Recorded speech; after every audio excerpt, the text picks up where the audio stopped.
Hey everybody, welcome back to Choices. I'm your host, Nick Kroll. Today I have Hayley Noelle with me here, host of Philosophy and Fitness. How's it going? Thanks for being here. Hi, thank you so much for having me on. I'm excited to be here.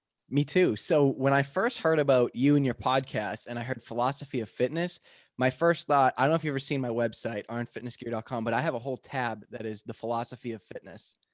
No way. Wow. Yeah. So I would love to hear what your philosophy is.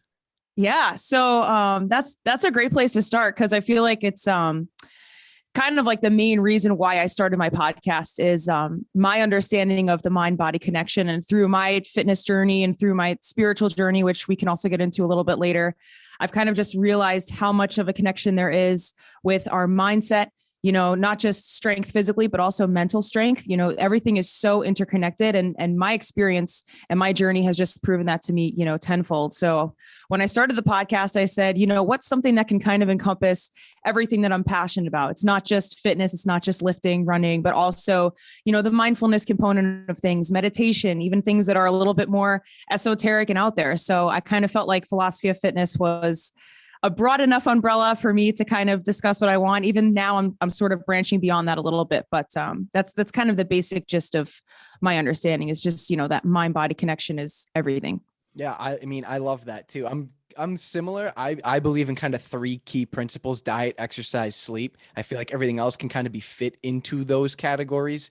But I agree with you. I don't really do the much of the meditation or anything like that. My wife and I sometimes will say like there's like a thing on Spotify that she has. It's like a prayer. It's like a Bible verse, whatever, and it kind of talks about it. And it's like really relaxing. It's like a 5-minute thing. We'll do that once in a while. Not so much on the meditation for me, but the diet, exercise, and sleep. I'm very big on. I'm always pushing that on people. Those are three huge areas. If you don't have one of those, the other two are really not going to be at their most optimal level. So I think that's awesome that you kind of have that little triangle of, breaking it down. Yeah. Where did you start with your fitness journey? So it's kind of funny. Like I always tell people I was the most unathletic child you could possibly imagine. I was the last person, to finish running the mile in middle school. I remember doing it. I would be the last one, at track. And I went to private high school, so I was forced to play sports there. It was part of our curriculum. So I was very unathletic back then. I was literally on something called thirds volleyball, which is a step below JV. So it was basically for the people that really, had to just do their sport. So all throughout high school, I really didn't care at all about it. I didn't care about working out, kind of just was going through the motions. I was also a very bratty teenager. So I was really just kind of like, whatever, none of this matters. And then actually, flash forward to my senior year, I discovered something. It's a documentary called The Secret. I don't know if any of your listeners have heard of it, but it's basically a very high level overview of the law of attraction. So kind of the notion that thoughts become things. And when I found that and I stumbled upon it, I was like, oh my God, my whole world had changed. I was like, wait a minute. So you're saying I can create my own reality with my thoughts. And then from there, I actually started to care about exercise a little bit more. Definitely was not doing the right thing. I dipped my toes in a lot of crash diets. I was doing insanity workouts, those like beach body, kind of pyramid scheme things. Yeah. So I was doing that. And then in college, I loved working out, really didn't know what I was doing. I just kind of used the gym as a stress outlet. I found myself plateauing and I was doing the same thing, over and over again. I would spend an hour and a half on the elliptical and then I would go eat a bunch of food at 3 a.m. after a night of drinking and then wake up the next day and wonder why I wasn't seeing progress. And it's like, looking back, I'm like, you're doing everything wrong. But so that was kind of my journey with it in college. And then flash forward from there, I had a corporate job in New York City. And I always tell people, it was kind of like a soul sucking rat race. At least it was to me, because it was just something I was so not passionate about. And it was actually during that time period that I started to really use the gym as like a huge stress outlet. And that became my escape. And that became the thing that I was looking forward to. And from there, I quit my job. I got my personal training certification. I said, you know what, this is more than just something I want to do on the side. Like I want this to be my career. And so I took that risk and I'm a certified nutrition coach as well now. And I wouldn't change a thing. Awesome. It feels good. I love that. You said so many things that I like. I mean, I'll start with the going to the gym and exercising and having a good routine, but then going out drinking and eating crap at 3 a.m. I try to tell people all the time, I train as well. I have clients and stuff, and I try to tell them like, listen, you're here for at most 5-6 hours a week. If you're doing an hour a day or whatever, hour 5-6 times a week, some of them are here 2 hours a week. I'm like, there's 100 and something hours, like 148 or whatever hours in a week. I'm like, you're here for 5 of them. What are you doing in those other 146 hours? Because that's what really matters. I mean, you got to be meal prepping, you got to be sleeping well, you got to be stretching and stuff, like we're not going to sit here for 3 hours and go through a full, let's start with stretching, let's work out, let's stretch again and go for a walk and all that. Like, we're here, we're going to work out. And then you have to take it upon yourself to not go home and eat goldfish. I had a conversation with a friend last night, and he was like, dude, I'm eating salad, and then I notice it doesn't fill me up. So I go eat like snacks, and I go, listen, man, like, if you're not trying to like really lose weight and cut calories, why bother eating the salad? Because it just leads you to eat this other crap, and it completely negates it. It's almost worse, So Yeah. I'm just so with you on that aspect of like, you can't just go to the gym and expect results. There's so much more to it.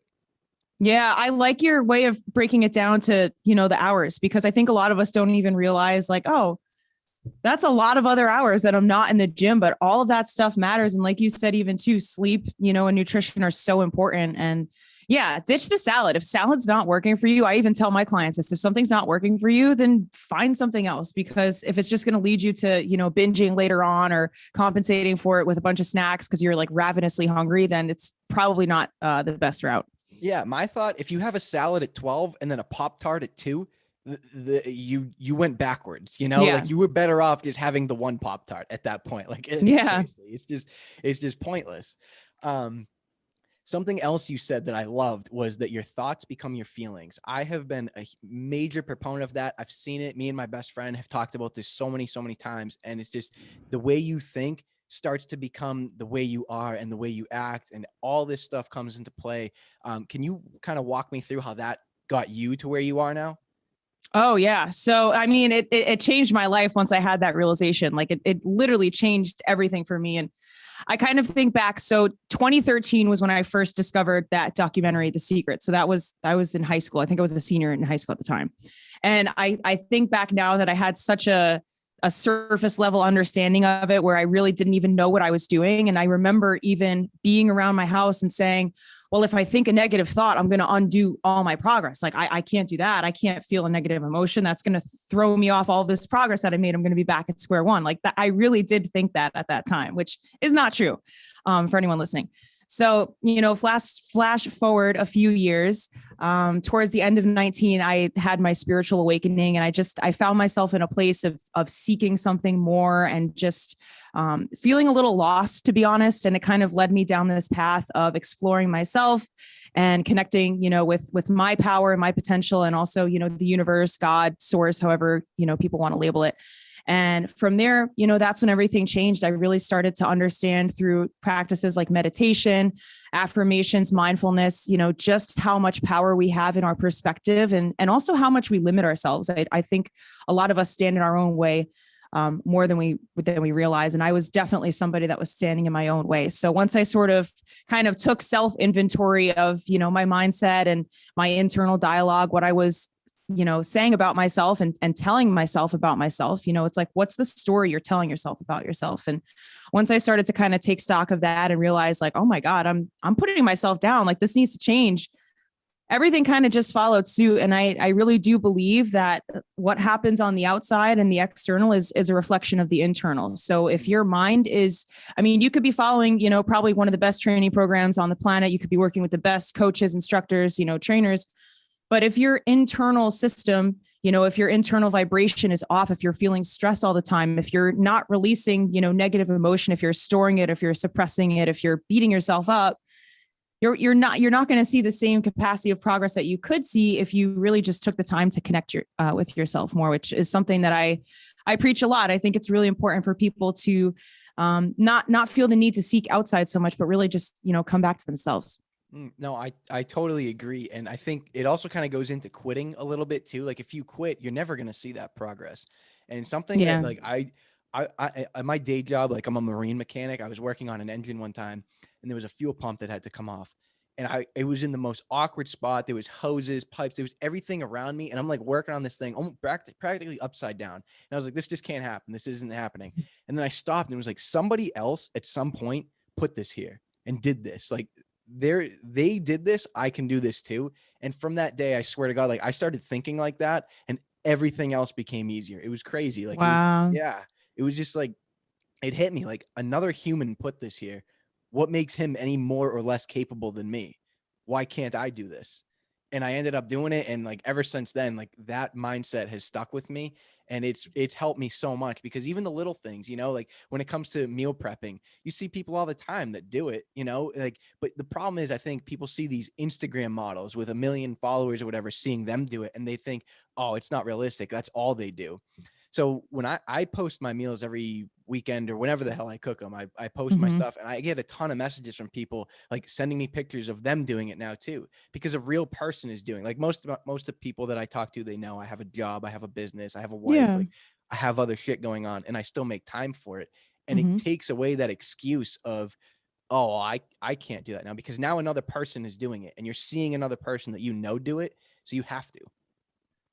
I love what you just said. And I totally agree with everything you just said. And I think about it even for me and some of the people that I work with is like jealousy is such a common thing nowadays, especially with social media and, comparing yourself to other fitness influencers that might have, the body that you want or might be doing the thing that you want. And it's very natural to want to compare yourself to other people. But something that I recently had like an internal kind of mindset shift, kind of like your thing that you were tinkering on, is that if someone else is doing it, then that doesn't take away from your worth at all, right? It doesn't make you any less worthy. It means that it's possible. And once I realized that, I was like, wow, damn. Well, if they're doing it, then why can't I do it? Why not me? Yeah, absolutely. I mean, I say some pretty ridiculous things one time, like, oh, if Bezos can go to the moon, why can't I? Like, stuff like that. But it's that mindset that gets you there, like I've seen people work out and pull, like, I love comparing like other people of like the same size, same weight and stuff like that and seeing what they're doing and making a goal for myself. Like if this guy can do it, I can do that. Like, come, like step it up, you gotta, cause I feel like there's so many times where you put a mental block and that mental block is really just kind of like an excuse to not try harder or not push yourself, because when you try and you push yourself, we're capable of incredible things. Like the human body is one of the most amazing things I've ever seen. Like learning about it more and understanding what it does, it's mind-blowing. It is mind-blowing. It's actually crazy when you think about like, people like that can sit in an ice bath for 2 hours, like just defying, any semblance of science or what reason would tell you is possible. But I think kind of going off of that, the other thing that's so important is just consistency. Like, even if you're not seeing something overnight, like think about the most successful people, that, either in your life or, on social media, they didn't get there overnight. Anyone that's an overnight success, if you were to probably track them back, there's probably years of them, hustling and staying dedicated and staying consistent. And I feel like it's so easy. Like you could be this close to a breakthrough and not even realize it and then give up, where if you're just consistent, if you just like have the patience with yourself to just keep working towards it, then there is no other choice but to see progress and to see success if you're remaining consistent. Absolutely. Did you ever have one of those like breakthrough moments? In terms of like consistency or? In terms of like just growing in your mind, body, spirit, like, was there ever a time where you like, damn, this ain't for me, like, I'm going to give up? Or were you kind of always like, I'm just going to keep going?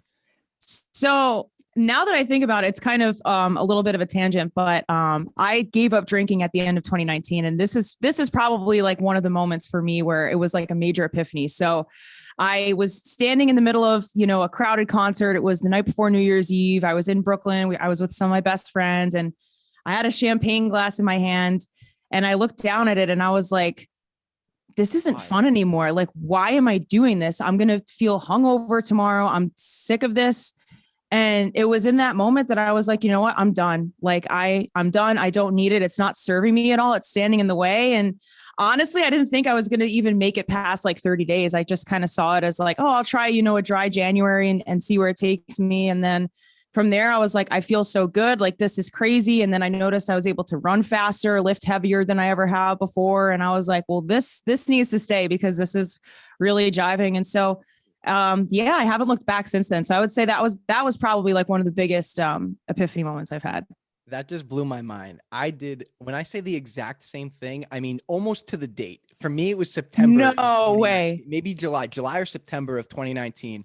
We have a golden retriever and a chocolate lab, but the golden retriever's too. And his name's Mozzie. We brought him home and we had a bunch of people wanted to come see the puppy, of course. So he's sleeping under the couch and I had a Corona in my hand. I'm just kind of looking around the room and like everybody's got one beer in their hand. Nobody's getting loaded. We're just kind of sitting there watching the Patriots game. Mm-hmm. And I was just like, I looked at it and I was like, why? Why am I doing this? I never was a big drinker ever. Like I've never been one of those. I'm going to go get blacked out every Friday, Saturday. I was like maybe 5-6 times a year I would get drunk. Oh, And wow. Okay. it was that day. I was just like, why am I doing this? And since that day, I have yet to drink. No way. Yeah. Wow. Crazy. You're like one of the first people I've met that's had like almost an identical story. That's so weird. When you said that, I was just smiling because I've never heard somebody else like explain like that. Normally, huge rock bottom, and right. I was an alcoholic, and and like, that's great that they stopped. But I've never had somebody that's just been like, yeah, I just looked at it and was like, nah, I'm done. Yeah, literally. That's so crazy. It's funny because it's so true. Like people assume you have to be, homeless under a bridge or, you have to have a DUI to want to quit drinking. It's like, no, there's so many like gray areas. If it's not resonating for you, then don't do it. Yeah. I mean, it just hurts your performance so much. Like for me, the gym has always been very important, hence why I didn't really drink much to begin with. But from that day, I was like, if this drink right now is going to affect my workout tomorrow, I think I had like 1 or 2, nothing crazy, but I was like, this is going to affect tomorrow's workout. I don't want that to be like that. And it always, like when you're drinking, you're eating fucking chips or some other bullshit. That was my problem in college was like, I honestly, I did drink pretty heavily in college. So that was like on top of it. But then I would always come home at the end of the night and I would need a snack, like a very large snack. So I would go make, like a tray of nachos at 3 a.m. and then roll into bed. And the next morning I'm like, wow, I have heartburn. Like what's going on? It's like, look at the massive platter of like a serving size of 4 nachos that you just inhaled before you rolled into bed. Yeah, it's just true though. Like it's one of those things that it's so bad, but yet we kind of ignore how bad alcohol really is. I mean, it destroys your sleep too. I don't know if you've ever read Why We Sleep by Matthew Walker. I haven't read it. I've heard of it though. No, it's a great book. Highly recommend it. Yeah. But it kind of talks about how alcohol will fragment your sleep. Like, I mean, I really haven't experienced this because I don't like I said, I don't drink anymore. And before when I did, I didn't pay attention to this now, but it fragments your sleep into like little micro awakenings, meaning like you'll wake up, but you're not conscious enough to recognize it, but it destroys like your sleep rhythm. Cause you have like REM 1, 2, 3, 4, and it just destroys that. And it blocks your REM sleep, which is like mental recovery and stuff. And I was like, why do we love this? Right. Drink? Like, why? I know it kind of blows my mind. Like, I feel like it's so normalized and it's kind of alarming how normalized it is, especially not even just in college, but in the corporate world too. Like I know so many people now that are doing the same thing they did in college, if not worse. Like, especially, I'm not trying to throw shade at anyone, but people that work in finance or people that work, 60, 70 hours a week, like boozy brunch, happy hours, like it's just so ingrained in corporate culture too, that it's expected that, drinking super heavily is like your stress outlet. And it's so normalized. It's like, why are we still normalizing this? It's so bad for us. Like, I think the American Cancer Society just changed their recommendation of alcohol to no drinks at all. So. Oh, that's awesome. I did not know that. That's good. Yeah. That's I just found that out the other day, actually. Yeah. That's good to share. I like that. Yeah. It's something I've never really understood. Cause like I said, I've never really been super into it. I've never really been like a big drinker. My friends all did it and I had just as much fun as them. Like I was there, you know what I mean? I was around it all the time. I mean, they were trying to force me to drink all the time. And I was just like, nah, I'm good. Like, don't worry about it. And now I realize how much better I feel. Like I sleep like really well. I sleep like it's very patternized for me. Like it's called your circadian rhythm. And I wake and I go to bed and I wake up pretty much the same time every day, like give or take a few hours because, I wake up really early during the week for work. So I'll sleep like an extra hour on the weekends, but it's something that's really kind of changed like the way I work out too. I mean, for sure. There's definitely, and saying that and meeting somebody that's like, yeah, I don't drink. Like you'd be surprised actually. I've met a lot of people that don't drink, but they just don't say it because it's not the quote cool thing. Mm-hmm. Yeah. That's so true. Like I even know in my life, like people, I was afraid to say it for the first 6 months, to be honest, because I literally thought that people were going to judge me or make assumptions. And I even so I used to be an Orange Theory instructor. I don't know if you're familiar. It's like a chain. So, like that year when I first started, we had this challenge called the Transformation Challenge. And so I wasn't drinking at that time. And I was like, oh, well, I'm not drinking for the Transformation Challenge. I just kind of like used that as an excuse to cover up for the fact that I wasn't drinking anymore. Just because I wasn't comfortable saying it. But what I've realized is since I've spoken about it now, I mean, even speaking to you today, like I never would have expected that. There's so many other people that are also not drinking. Especially people online on social media, it'll actually blow your mind how many people there are out there that don't drink. So don't feel weird or don't feel like you're the odd one out. It's still just as fun. You can still have an awesome life, without it. So you know what else I've experienced too? Like one of my philosophies is like, we know what to do. Like we know the right thing, right? We know alcohol is bad. We know chicken is good. We know whatever it is bad or good. We know exercise regularly is good. And one of my philosophies is that you know what to do. It's the discipline that makes it hard. Like I couldn't tell you how many times when, like you, I was like, I don't really want to tell people because it's like, it's awkward. Then they ask why, like, oh, were you in alcohol? No, I wasn't in alcohol. yeah. But it's like the amount of people that have said, oh man, that's awesome. Good for you. Like we all know it's bad. We know drinking's bad. We know sleep is good. We know diet is good. We know exercise is good. It's just not, we don't apply it and we don't apply the discipline. But the second somebody else sees you doing it, it's a chain reaction. I have a buddy who he got like some crazy news from the doctor and he had to change his lifestyle like that, or he was going downhill fast. And every day he's been sending me like Snapchats of him working out. And I was like, I asked him last week, how many people has this affected around you? He goes, dude, everybody at work is bringing in salads and fucking working out. I'm like, yeah, man, it's contagious because everybody, it's the right thing to do, but somebody needs to lead the way. Oh, that's powerful. That's such a good point. Like all it takes is one person to kind of, set the tone for everyone else. And even for me, like even when I stopped drinking and when I first, announced it to everybody, I was really nervous. I made a podcast episode with someone actually who's like an alcohol-free yoga instructor. So I connected with her over social media. I was like, okay, I'm ready. I'm just going to tell everyone. I got so many messages from people that I went to high school with that I haven't talked to in years. People I went to college with that were asking me, like, how did you do it? Like, I've been wanting to do this too, but I've been too afraid, or saying that they've been doing the same thing, like secretly. They're like people I literally like didn't even talk to. They were like, this is awesome. Like I've been doing the same thing for like the past 4 months. So all it takes sometimes is to just get somebody to do it. And it's so true what you said about like, we all know what's good for us, but I don't know what it is as a society. Are we just like, are we just not disciplined enough to do it? Are we afraid to like do it? I don't know. That's a good question. I obviously don't know, but I would speculate that part of that problem is just being afraid to be different.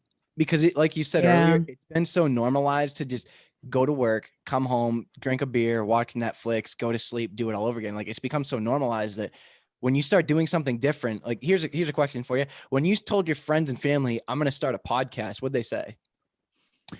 So actually like most of my friends were pretty supportive of it, luckily enough. Okay, that backfired, but no, but I did have some people like, honestly, I'll be honest with you. It's actually more so like to this day, I have people that in my family and my circle that are kind of like I'm trying to make a career out of my podcast and social media and my coaching and stuff. And it's like a lot of people who are stuck in the corporate mindset or, the old mindset of like what a supposed career path is supposed to be. And like, I didn't go to school for this. I went to school for something completely different. So in some ways I'm kind of like throwing my degree out the window. Like there is a little bit of apprehension, especially for people that don't understand like social media and why I'm putting so much time into it. They're like, well, what are you doing? You like narcissistic millennials, like it's got to get off of social media. Like, and it's funny. I actually feel like that more now a little bit than I did when I started, which is kind of ironic.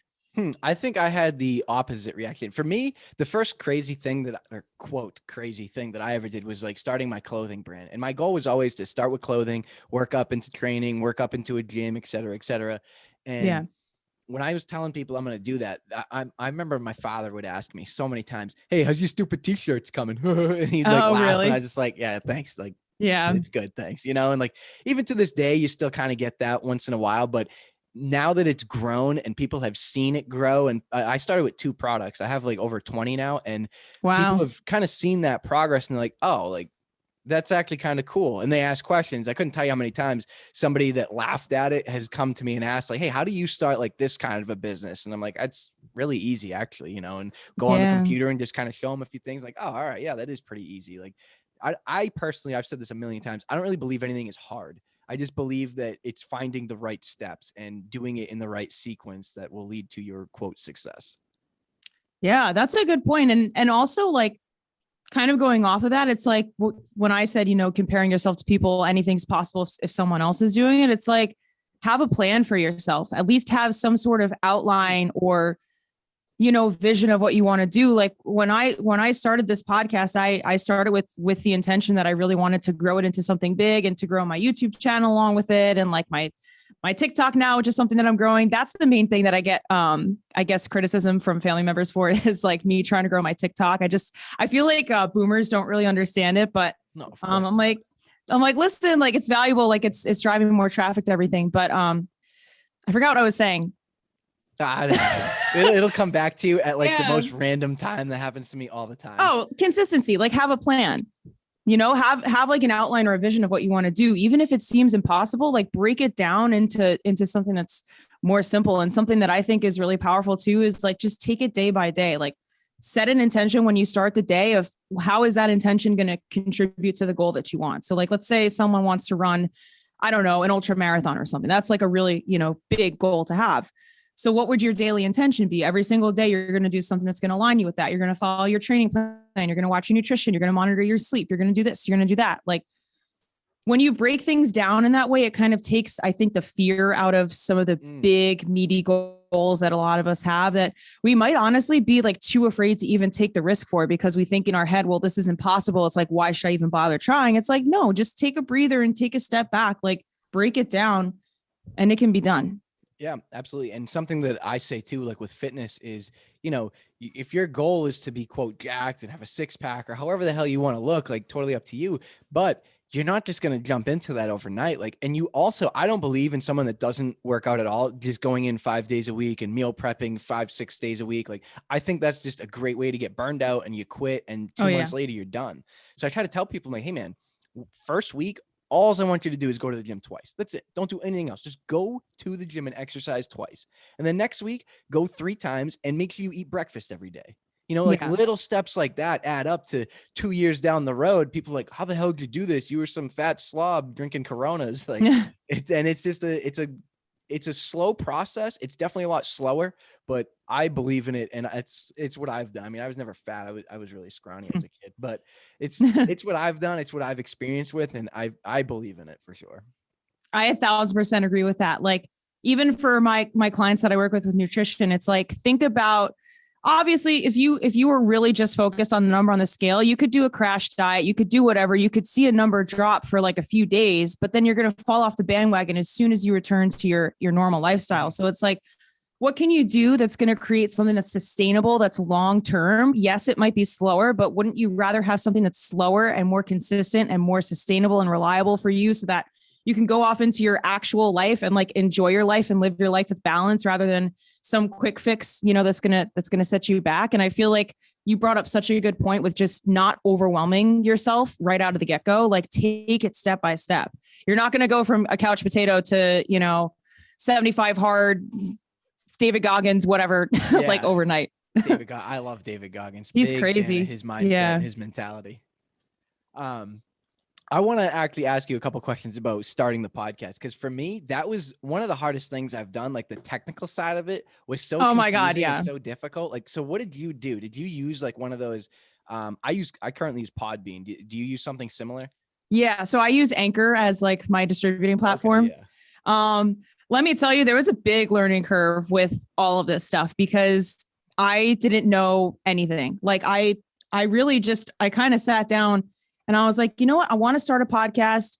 I don't know what I want to do. I was actually supposed to have a co-host when I first started, ironically enough, but he wound up moving to California and it kind of just like fell through. And then the pandemic hit. So I was like, okay, well, I guess it's just going to be me now.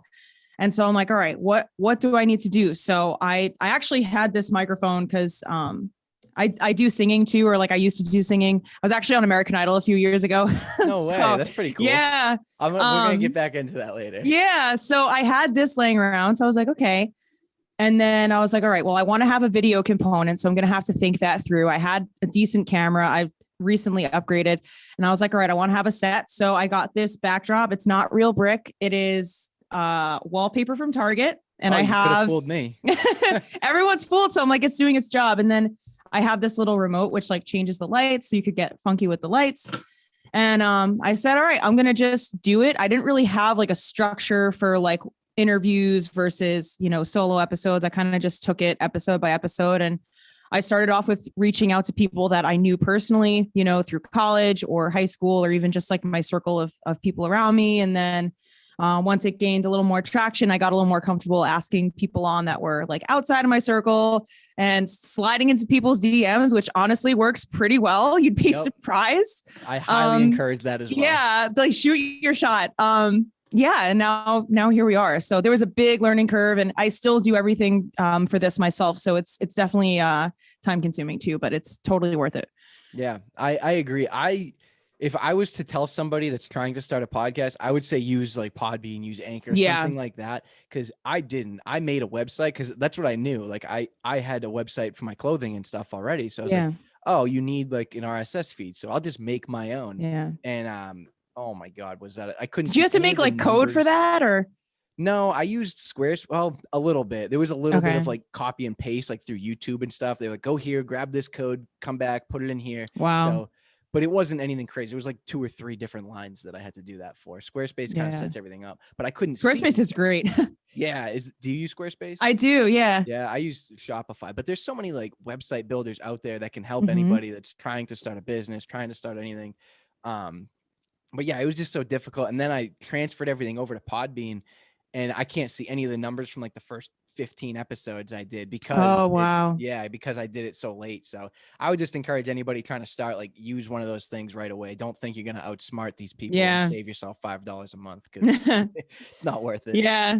No, it's honestly like, it's so worth it. Like Anchor, distributes everything. And it's like, all I do is I upload it in Anchor and I, slice it up how I need to. And boom, it's good to go. It's sent over to Spotify, Apple Podcasts, everything. Yeah. So I think Buzzsprout's like another one. I know people that use Buzzsprout.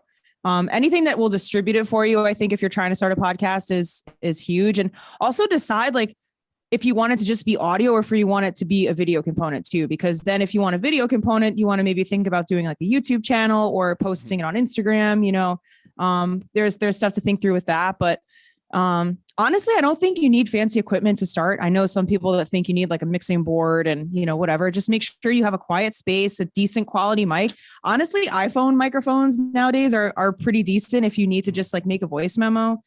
So don't, get in your own way too much about it. Like, I think the best thing is to just put yourself out there and just get more comfortable with putting yourself out there. And once you do, then see where it takes you. I agree. What I started doing, because I was kind of uncomfortable, like I've always been a very, very social person, but talking to a person, like, because I did the first few episodes without a guest or anything. Like you, I was supposed to have like a co-host, my buddy Josh. He's done a few financial episodes with me, and people have loved them. And like we mix really well together. We're good at talking together, but we just live kind of far away, so it was just difficult. So I was like, fuck it, I'll just do it myself, whatever. Yeah. And it's worked out well, but trying to talk without having another person was really awkward for me. So I started doing like little Instagram, like story videos where I would talk to my phone and just put it on my Instagram story. And I was like, wow, this is so weird. I'm a loser. Like, what am I doing? Am I talking to right now? But it helped me like kind of build up the more confidence to like put a microphone in front of me and start out. I started with like a $50 microphone and a $20 like little mixer thing. And that was all I had, that and my laptop and this flag that one of my buddies made. Very cool flag, by the way. Thank you. But yeah, so I want to ask you some questions about the American Idol experience. Oh, yeah. Cool. So have you always been like into singing? Yeah, most of my life. I came from a very musical family. So my dad owned a music store growing up. So we had a room above the garage that had like every instrument imaginable. We had a rain stick up there. We had synthetic drums. We had a ukulele. We had bagpipes, like keyboard, guitar, bass guitar. I think there was a violin up there at some point. Like So I was very musical growing up. My mom was like a classical piano major in college or second major or something like that. So she was always playing the piano. So I was always singing around the house, and I always loved it. And then I have like original music on iTunes from when I was like 12 years old. It's so cringy. Like, do not listen to it. It's literally so embarrassing. But yeah, so I've always, been really interested in singing, and I've tried out for every single show. And I tell you, like, multiple times. I had tried out for American Idol, I think maybe 6 or 7 times before I made it through that time. I've tried out for The Voice like 8 times. X Factor, I had tried out for a handful of times. America's Got Talent, whatever other singing shows there are. Like, if it's a singing show, like I've tried out for it. So that year, like, I honestly think I just got lucky, or I fit some sort of like demographic of what they were looking for, because I wasn't doing anything really different from the thousands of times that I had tried out before. So I tried out in Boston. I don't know if you know where the Marriott Copley Place or Copley Place Hotel is. Yeah. So they had our big main call at Gillette Stadium. So that was like our first round. So then they called us back to that Marriott, and then we had like a few more rounds there, and it was Keith Urban, J-Lo, and Harry Connick Jr. were the celebrity judges. So I was 17 at the time. So my mom had to be with me, because if you're a minor, you're obviously like not allowed to do that on your own. So I went in there, and you know, what's funny is people don't realize you spend like 20 minutes in that room with the judges. When you're in there, and it looks like it's so quick, but the thing is, like, there's so many people that are in that room. Cause I remember I walked in, and like, it's, you know how stage lights make it seem like total blackness, to the side. Yeah. So like the celebrity judges were in front of me, and there were all of these like producers over to the side. They were like laughing and eating. Like, I heard dishes clanking and stuff. I'm like, it sounds like there's like a mess hall in here. Like, what is this? And then the judges, like, they kind of try to small talk with you to make you a little bit more comfortable, I think, before you sing. So they were just like making chit chat about like stuff that I had written down in my application or whatever you want to call it. So then I sang my 2 songs. I think I did 2 or 3 or something like that. And then they gave me the golden ticket, and I hugged all of them. And then I tripped on the way out, which I was like so embarrassed about. I'm like, of course I have to trip right now. Like, I was like this close to the door. So then that was crazy. And then actually the other thing too is they make you go through like a whole psychological exam and interview before you go to Hollywood. So we had this huge packet that was kind of like, it almost looked like the SATs where you put like bubbles in for answers and stuff. Mm-hmm. So they would have a scale of like 1 to 5, and it was the weirdest questions. It was like, I enjoy looking at flowers, or like, I enjoy tinkering on the piano, or like just like weird questions. And you'd have to rate them on a scale of 1 to 5. And I was like, Mom, what is this? Are they trying to like trick me into thinking like I'm psycho or something? Like, I don't know what this is. And so then after that, I had like a half-hour interview with a psychologist about like all kinds of weird questions about like my childhood and everything. And then finally at the end of the day, they filmed like our little Road to Hollywood interview. And I think that day started at like 8 in the morning, and we got back to our hotel room at like 1:30 a.m. Cool. So it was like a really long day. And then there were like 3 months in between. And then they flew us out to Hollywood, and so that year they had Swedish producers who came on with, it was like new production. So they stuck us on these buses, and they drove us to an abandoned plane hangar. So they like opened the door of the plane hangar, and they were like, all right, some of you are singing today, some of you aren't. So I think there were 200 of us total, and like 40 of us had to sing or something. So I was one of the 40 people that had to sing. And then everybody's done singing. They were like, all right, if you didn't have to sing today, congrats, you're on to the next round. Like, you can go to the bus that's taking you to the nice hotel. So I was like, well, shit, what am I supposed to do? So then they were like, if you did sing today, there's 2 buses outside. One of them's going back to the shitty hotel. One of them's going to the airport, and you're not going to know which bus you're on until it gets to its destination. So there were like grown men like crying on the phone with their parents. Like, I could tell I was on the loser bus. Like, instantly I knew. I was like, this is not the good bus. So I was like, damn. So then actually they drove us to the airport, and they filmed us taking our luggage out and walking into LAX. And then they put us like back on the bus and took us to the crappy hotel that we had to stay at. So yeah, right there. Yeah, literally showbiz. And it's funny because I talked to like a few of the producers from that show afterwards that I had like seen through the years. And they were like, so many people quit the show after that episode because of how poorly they treated the contestants. They were like so disgusted with it. which I think is kind of interesting. I'm like, well, you're not wrong. Get what you get, you know? Yeah. That's crazy. What an experience though. Like just to be a part of all that at such a young age. That's pretty cool. Yeah, it was wild. It was crazy. Yeah. At that time you were in high school or? Yeah, I was a senior in high school. Damn. Wow. That's like pretty young to like be going through all that. I mean, that's gotta be, it was a lot, stressful too, you know? Oh yeah. It was a lot. It was like a whirlwind, especially because like that was when I first discovered manifesting. So like the law of attraction, I was like, oh, I'm going to win the show because I'm thinking happy thoughts about like visualizing myself on stage. And then like my soul was crushed when I didn't make it. And it was wild. That's pretty cool. So flash forward, you're how old now? 25. 25. And you're training, you do spin classes, right? That's like you do training, you do your podcast, you're growing social medias. Where do you want to go from here? So ideally, I mean, I love creating content. Like I love doing stuff like this. I love making YouTube videos. I love making TikToks. So I'd love to kind of be able to transition into just being a full-time content creator and then doing my, nutrition coaching alongside. So that's kind of where I see myself, just because I do feel like I'm a very creative person and I love expressing myself in that way. So I'm kind of hoping that's where I can eventually go, which is why I'm putting so much energy and thought into putting out content that's valuable to people and that resonates with people. So hence why I'm also trying to grow on TikTok, which, like I said, some of my relatives don't quite understand, but and it is what it is. Will. Yeah, for sure. It's when you're doing something that's quote out of the norm or that somebody doesn't understand, they just kind of put it down instead of trying to understand. They just look at it and go, yeah, no, that's dumb. That doesn't make any sense. Like my family has they laugh. They call this my stupid radio show. Oh yeah. I grew up in a family like that though. Like my wife is not from like my family background. Like she's like where family loves each other and like family prays to each other.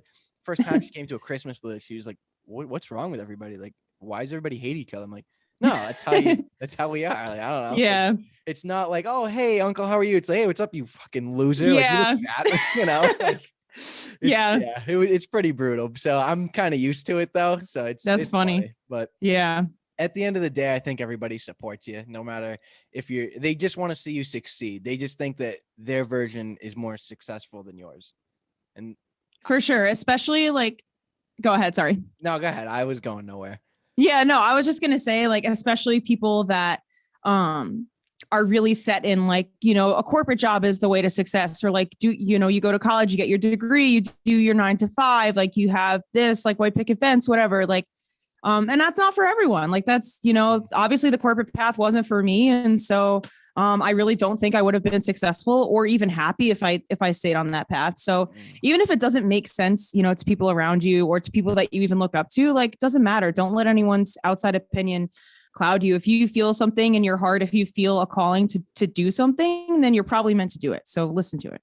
And that's the big one. Happy. Are you happy? I think that oftentimes gets pushed under the rug. Nobody asks, are you happy? It's, oh, how's work? How's your job? How much do you make? How is this? How's your more like, how is just, are you happy? I think that's such a good question to ask people. There's just so much that goes into that. Like I tell my friends all the time, like, hey, what's going on? I'm like, dude, I don't know, man. I'm happy. Like I'm grateful. Like life is going really well. Like really, like that's pretty cool. Like good for you. Like, I'm just doing what I want to do basically. Are you happy? Yeah, for sure. Oh my God. I think back like, when I used to work the corporate job that I had, it's funny. I should have seen this red flag like when I started, but the girl who I was replacing, she was like, yeah, every now and then I'll go into the bathroom and I'll cry and then I'll come back to work and it'll be fine. And she was like kind of eccentric. So I was like, maybe that's just her personality. And then like a few months in, I was like, okay, I see what she was saying now because it's 10 p.m. and I'm still here. Like, what were you doing? I was doing project management for like a healthcare marketing agency. Oh, and you're working like just crazy hours. No life. Literally like wasn't allowed to step outside the office for a lunch break like ever. And the room that I worked in had no windows. We literally called it the cave. So it was just like it was not good. Oh my God. Yeah. That's wild. See, like I couldn't imagine. I've always like in my mind, I've always said like, I will never I will never do that. Like I've never liked that. My mother grew up like that and she still does it to this day. Like thankfully she works from home now, so it's a little better, Yeah. but she's always kind of been in that, like, this is the job. This is what we're going to do. I've seen her work till 8, 9 o'clock at night. She starts at like 7 a.m. I'm like, what are Oh you my doing? Like, gosh. why are you Yeah. still working right now? Like these people aren't worth this, Like, Yeah. it's crazy. And I have nothing against working hard. Like I'll work my ass off. Like I go to my day job, I come home, I train clients. I was in school last quarter semester, whatever school calls it. I've never done school before besides Oh, high okay. school. So whatever they call that, I would come home, I'd Yeah. do school, I'd do clients, I'd go to bed, I'd do it over again. But I was doing something I love, like things I care about That's the after, difference. Yeah. And I think that's what makes you, quote, happy, and that Mhm. answer is going to be different for everybody. Like for me, I say it all the time. I just want to wake up. I want to work out in my basement. I have a gym and I want to shoot guns in my backyard. I want to hang out with my wife on the back deck and train some Yeah. clients, do a podcast and call it a life. Like Yeah. I have no desire to be the next multi-billionaire. It's Exactly. the amount of work that goes into that, and the pursuit of that isn't really a pursuit of happiness. I don't believe, at least. I think that that's just a lot of, you're just looking at the numbers and looking at the dollar signs, and to waste, how old is Jeff Bezos? He's 60 something, like to spend the last 50 something years of your life working towards that. Not my Yeah. goal. Some people, by all means, if that's what makes you happy, go for it. But I'd rather be happy now and every other day, I agree like 1,000% with all of that. And I feel like the pandemic has kind of made people realize this too, of like Yeah. that old mentality of like, okay, well, I'm going to hustle through my 20s, even through my 30s and secure myself so that when I reach my 50s or whatever, then I can enjoy myself. Then I can relax. It's like, I think there is a shift going on now that people are kind of just waking up to the fact that like, no job, whatever the dollar amount is not worth you being miserable, being burnt out, doing something you aren't passionate about. If you're just going to live for like 10 years, like you said, of like what, going golfing around and, whatever, like when you're a senior citizen, like fine, you gotta, like, it's okay to hustle. But I think the difference is when you're hustling about something you're passionate about, that's when it's like aligning, right? That's when it's fruitful and that's when it's purposeful. But when you're doing something you don't even care about, like what I was doing, I'm like, why am I making all these spreadsheets? I'm like, I don't even know what I'm freaking talking about right now. Like, what am I doing with my life? Like, Yeah.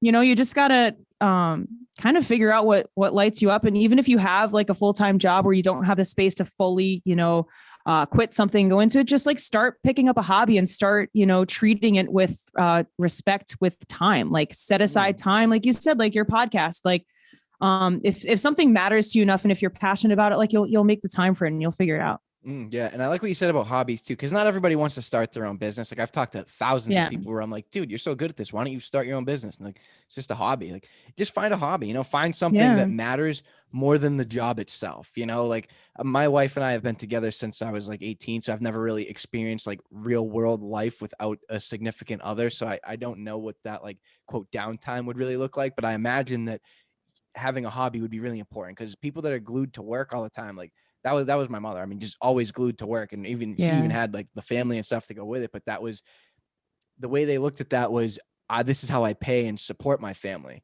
And something else I'm really big on is like debt management. Like if you just manage your debt, you don't have to make the amount of money that you think you do. Like you can live in this country a very good life off $40,000 to $60,000 a year. And a lot of people hear that and like, no way. But if you don't have debt, like, and I'm not saying you got to be like piss poor driving shit boxes all the time. I drive a shit box and I have a decent car for the weekends. Like one's a commuter, one's to go out in, but everything is paid for and we have a mortgage balance. And every month we put extra money on that. And for the next 6 years, that kind of sucks a little bit, but it's a small sacrifice, because when we're 30 and have no debt whatsoever, we don't need to work for anybody. We can just decide, hey, yeah, we're done. Like someone pisses us off, like, see ya.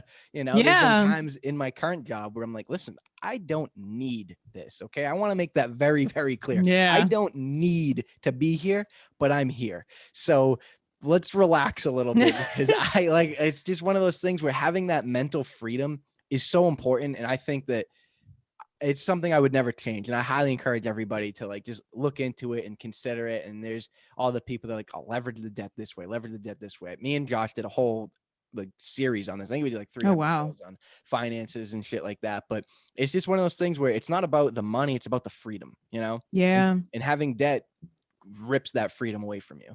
because then you have to go to work and you have to make your bills or pay your bills, whatever debt people do. I don't know. But yeah, I don't know. No, that's a good point. And I think it goes back to planning and consistency, right? Like stay consistent. If you have a goal with like, if you have a shit ton of debt, have a goal in place for yourself over a few years to slowly manage it, right? Or to pay it off and to just be consistent with it. I think that like consistency is probably one of the biggest things that you could do in your life in any area of your life, not just fitness, but like financially, with your relationships, like, I don't know, whatever other area of your life there is, emotional consistency, anything. And I tell people that it starts with the gym because that's what it did for me, at least. And I mean, you might have a different answer, but that consistency and like doing something over and over again and just seeing progress and discipline all started with the gym for me. Cause I knew if I want to look like this is what I have to do.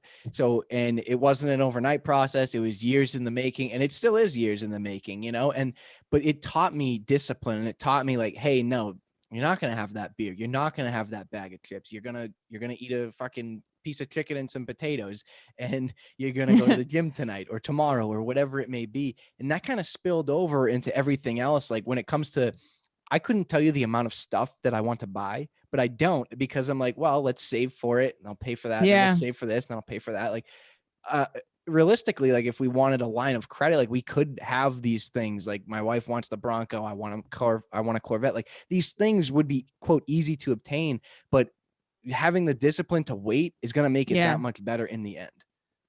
Discipline is so huge. Like I always tell my friends, like discipline is the friend that shows up when motivation leaves the party. Like discipline. I like that. That's discipline is just like, is so crucial to anything, right? It's like, I think it's also kind of just putting the present want or desire to the side for the future goal that you're working towards, and just like keeping that future goal in mind enough to know that like, you've got to just trust the process. And I think financial discipline too is so powerful. And I think it's something that not enough people really talk about. I think it's a refreshing perspective to hear, because I think most people our age aren't really thinking that way. At least, people that I know are not thinking long-term financially in the sense of kind of keeping themselves disciplined and holding out for something and making sure that they're going to be secure. And that's not everyone, but I definitely know people that are kind of just like, yeah. And I would say like someone like you, like I can tell you're kind of like, you're pretty disciplined. I mean, you do your business, you do your podcast. Like what was it for you? Like what helped you get there?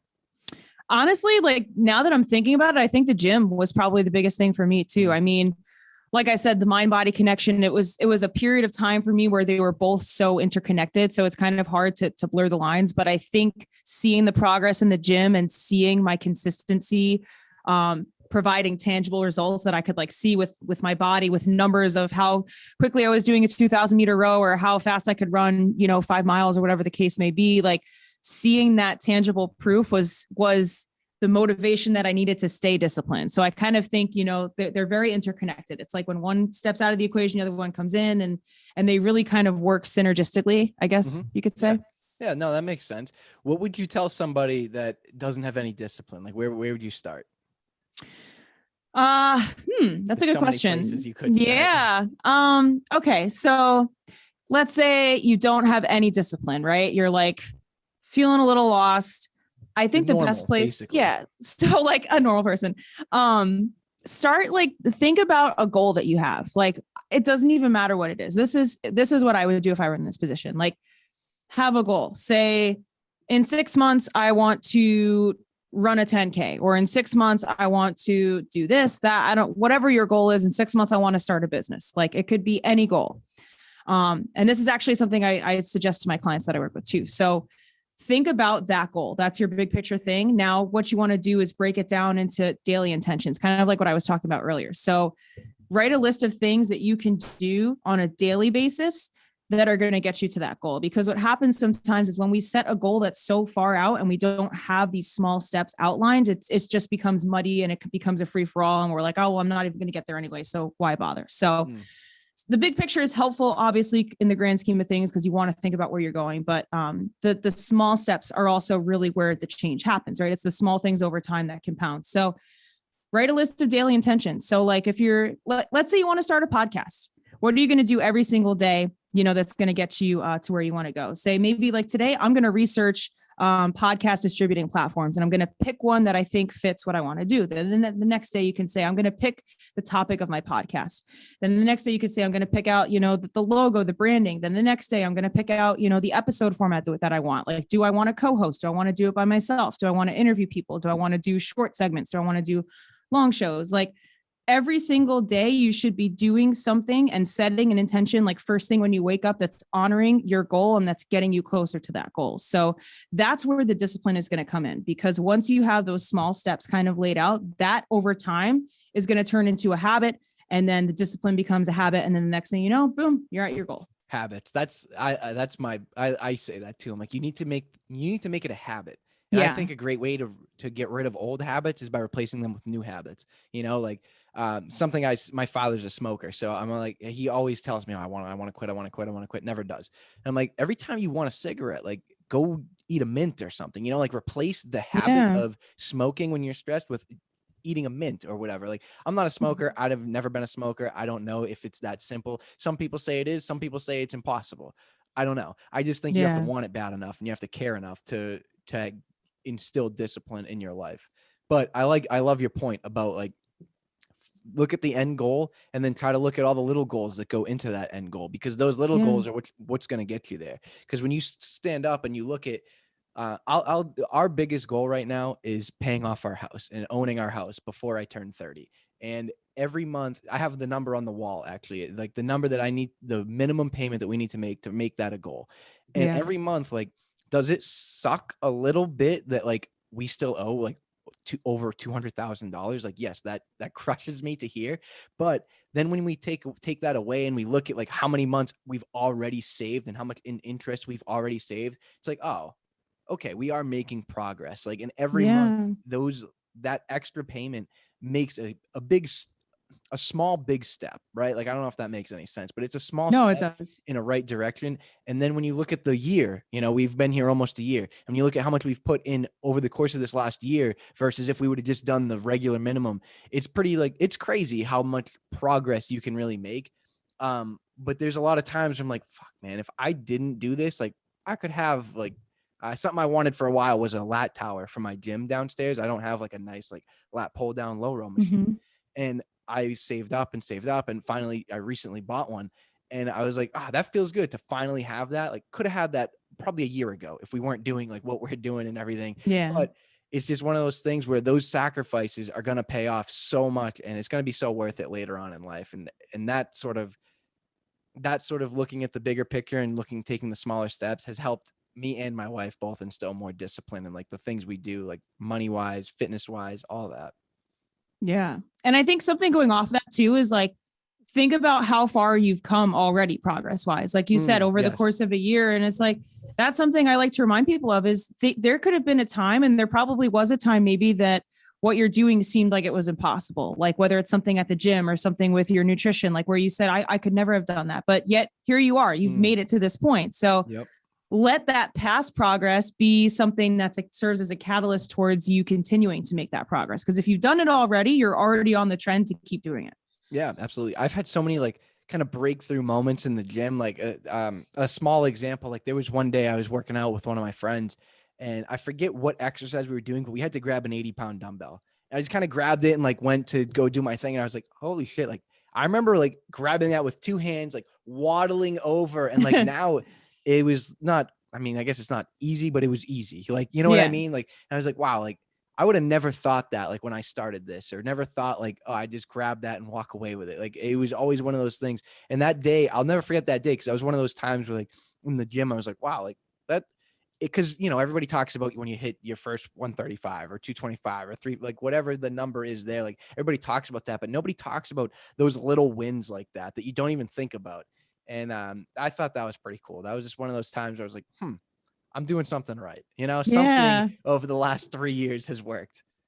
So cool. Like, I love thinking of little moments like that. Like, even for me, I mean, I don't run as much anymore just because I'm doing so much cardio with Cycle Bar and like my other workouts. But during, the pandemic, when the gyms were closed, I really took to running because it was just like, I need to move my body. Like I need to get out of the house. And like, I went running along the boardwalk at the beach because I live pretty close to the beach. And I remember looking down at my phone and I'm like, I just did 6 miles and I didn't stop once. Like this has never in my life happened before. And it's like, you know, a 12-year-old me who could barely run around the track would be like, who is she? Like, what is this? Yeah, right. You were saying when we first started, like how athleticism was just not your thing. And Not at I can tell all. you, I've never in my life ran 6 miles. Never.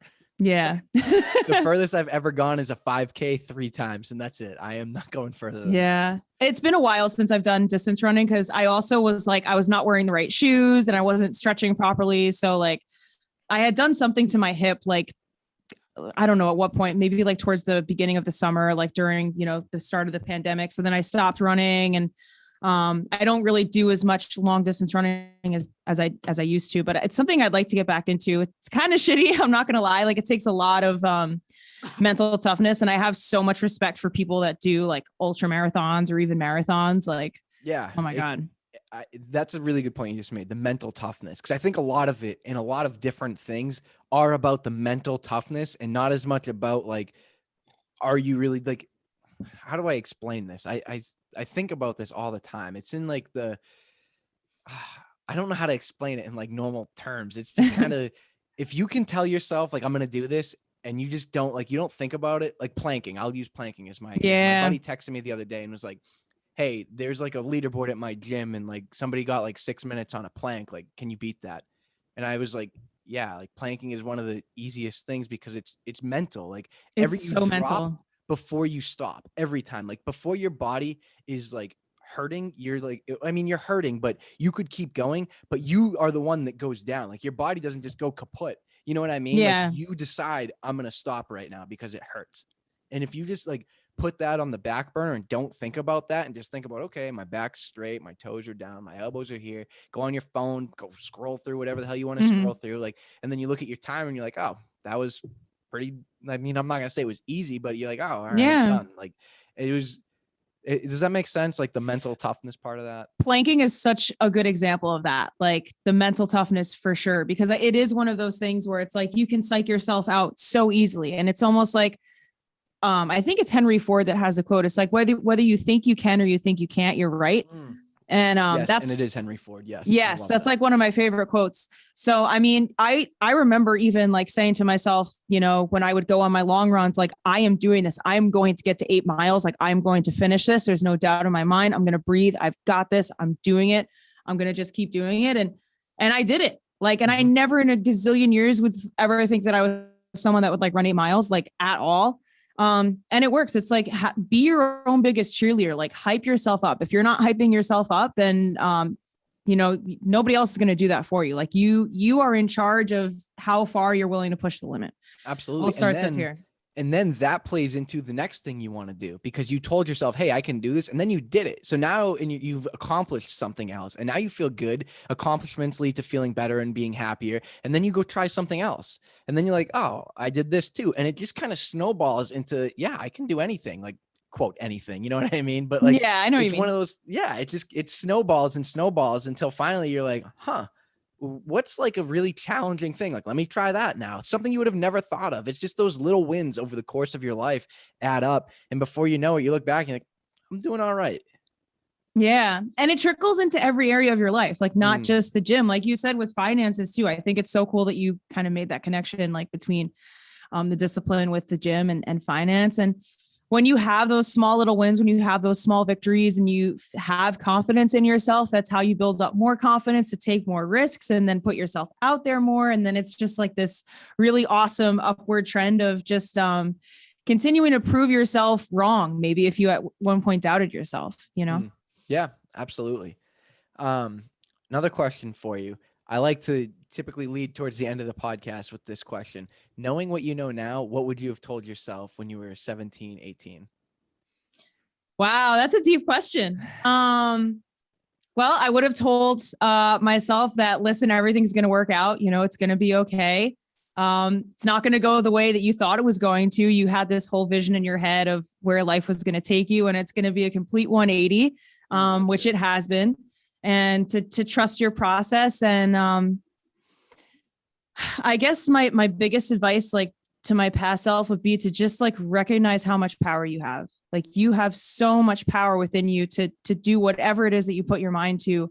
regardless of what people around you tell you you can or can't do, regardless of any doubt that you have in your own mind about where your limit stops or where your potential stops. Like, you can go for it and know that it's okay to take the risk. Know that it's okay to go against the norm, to go against what society is going to tell you you should be doing or shouldn't be doing. Lean into the risk and trust the process, and also just trust too for the future. Like, I guess this is a note to my future self, like, continue to trust the process. I don't know if in 5 years I'm going to be doing another 180 and I'll look back at this and be like, oh my God, I've grown and I've changed so much since then. I can't believe that I was, doing that at that time. So, trust the journey, trust the process, trust your power, and, stay consistent, because anything you put your mind to with consistency and discipline, like, you will succeed. I like that. I like all that. One thing you said too that I've heard multiple times now is take that. You said it differently. I'm going to put it in a little bit different terms, but kind of take that picture that you had of your life and just crumple it up and throw it away, because if things change, and you have to be open-minded to step into those changes and take those risks and take the opportunities presented, because sometimes those are the best things that have ever happened. Yeah. And, the other thing that I think too is, like, so the things in my life that have fallen apart in the biggest way, and that seemed like the most horrible, experience in the moment, have been the biggest blessings in disguise, because they've forced me to, discover who I am, to lean into who I am more, and to actually, like, come more into alignment. Like, so when things are falling apart, it may seem like shit in the moment, and you may think like, oh my God, everything's ending around me, like, this is horrible. But what if it's a lesson, right? Like, if you view every failure as an opportunity, to learn and to grow, and as a chance for a lesson about yourself, like, there's always something that you can take away from something falling apart, I believe. And that's really what's led me to discovering, my worth, is just trusting in that, and giving myself the space to kind of breathe when something falls apart, and to say, you know what, this was a really good learning experience. Like, okay, I'm going to move forward now. Yeah. Sometimes the darkest times create the strongest people. Yeah, for sure. I'm going to say something on air that I typically wouldn't say, but this was my favorite podcast that I've ever done. Oh my gosh. I love the energy that was into this. You talk fast as hell like me, and I have never, just to have somebody else that matches that energy. This was awesome. So this was so fun. You know what? I got to be honest. This is probably one of the favorite podcasts I've ever done too. Love to hear that. Yeah. So tell everybody where they can find you: TikTok, Instagram, your podcast, whatever you want to put out for them, please. Yeah. So my podcast is called The Philosophy of Fitness, and I'm going to have you on there in a few weeks. We'll have to figure out when we're doing that. But basically, if you guys are interested, it's exploring all aspects of the mind-body connection. So I have guests on, I do solo episodes. I've talked about traumatic release breath work. I've talked about ditching alcohol, ultra marathons, low carb diets, weird sleep phenomena, nutrition myths, like a whole array of topics. So you can check out that podcast on Spotify, Apple Podcasts, all streaming platforms. YouTube channel is youtube.com/Hayley Noelle. Instagram and TikTok, it's the same username. It's I'm Hayley Noelle. So you can check me out there. TikTok is like kind of like a diary. I'm very, very authentic. I'm very open on there. I really just kind of post whatever's on my mind. So if you want to see some more like unedited sort of, funny things, definitely follow me on TikTok. I try to go live on there every once in a while too. So I'd love to have you there. But yeah, I think that's all of my platforms. Awesome. Well, hey, thank you so much for doing this. This was a ton of fun. Yeah. Thank you so much for having me on. And I'm looking forward to coming on to yours in a few weeks. We'll set that up after we hang up on this one. Yes, absolutely. All right. Well, thank you. And everybody, thank you for listening. Again, this is Choices. I'm your host, Nick Kroll. Joining me today was Hayley Noelle, host of the Philosophy of Fitness podcast. You can follow me on Instagram at Nick Kroll, Nick_Kroll. And you can follow the podcast Choices by Nick Kroll. Thank you guys. Have a good one.